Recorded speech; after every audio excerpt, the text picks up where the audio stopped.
各位同学大家好，我是国际处的副处长薛家明，今天很高兴有这个机会来跟大家介绍一下我们明星的同学出国留学的一些机会。是学校在疫情之后，我们争取了很多的经费的补助比如说从教育部的高教生根计划，那或是说教育部的学海飞扬、学海逐梦的计划，那都是可以来帮助同学们出国短期或是长期的这个经费上面的一些支持明星科大的海外的姐妹校有越来越多那甚至包含说像美国蒙大拿的理工大学，我们在去年的时候跟他们做签约，那今年就马上就有同学到蒙大拿去做度假打工，那甚至也到我们的姐妹校来做参访，像欧洲的荷兰、法国、德国、西班牙其实这些都有出国交换的机会，那到这些国家去看看不同的文化，认识不同的人。像今年暑假，我们就有蛮多同学就可以出去那他也有拿到我们的一些的经费上面的补助比如说像美国刚刚提到的美国的蒙大拿黄石公园跟滨河国家公园的度假打工，那他们也去我们的姐妹校去做参访，然后也有一群同学到日本，我们在这个北九州地区，我们有跟日本的西日本工业大学，也是我们的姐妹校，那也跟那边的丰前市政府，我们有一个很好的一个合作关系所以透过这样的关系，我们的同学在那边进行了1个礼拜的参访。那我们也有同学在暑假的时候到了马来西亚去。那马来西亚是跟国能大学做配合，那跟他们的一些学校里面的研究人员，有这些很好的一些实习的机会。那在更早之前的话，其实在今年的寒假的期间我们也有同学到日本的这个滑雪场去做这个学海逐梦的实习所以透过这样子的机会，其实大家在寒暑假都可以有不同的这种帮助自己来做这些国际化的经验的一些提升。大家好，我叫郑宇翔，我在美国的滨河国家公园打工度假。滨河公园在美国蒙大拿州，在美国最北部，很靠近加拿大一个地方。我是透过 CIEE 的计划去打工度假，做餐厅的外场，像是帮客人带位，然后递食物、收盘子，然后环境整理。打工以外的时间，我有去其他地方交流，去蒙大拿理工学院，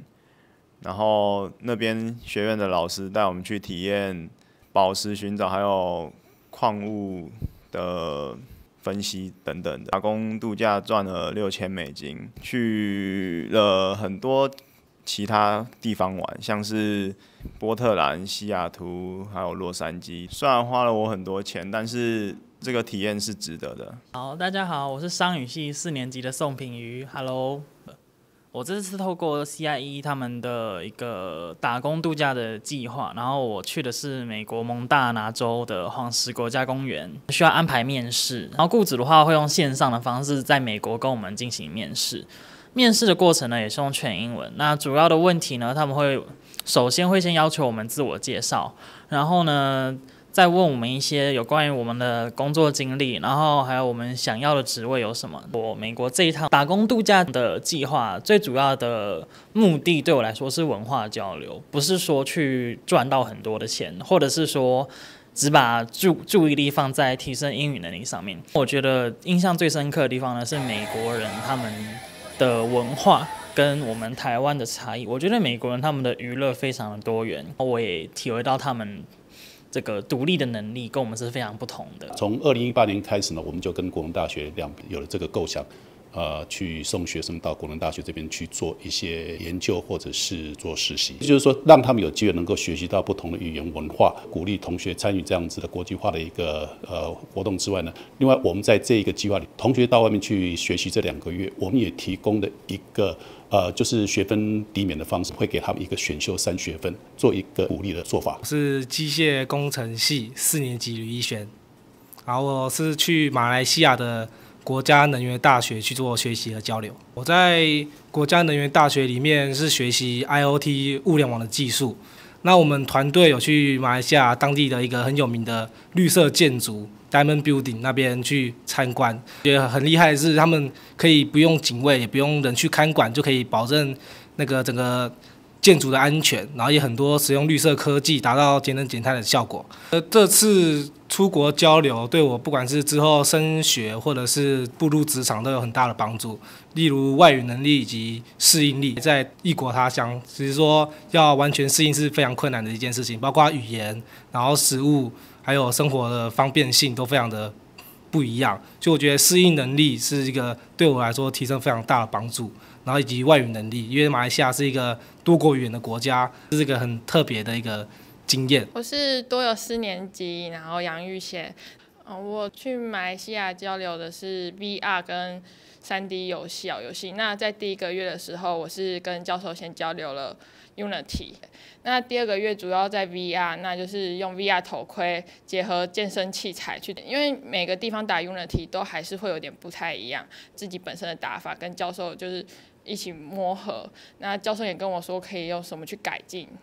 去马来西亚2个月嘛，那最大的差别是我们一开始去以为大部分都会讲中文，但没想到当地后发现大家还是都是讲英文。第1个礼拜去的时候，跟教授英文是使用比手画脚来代替的，对。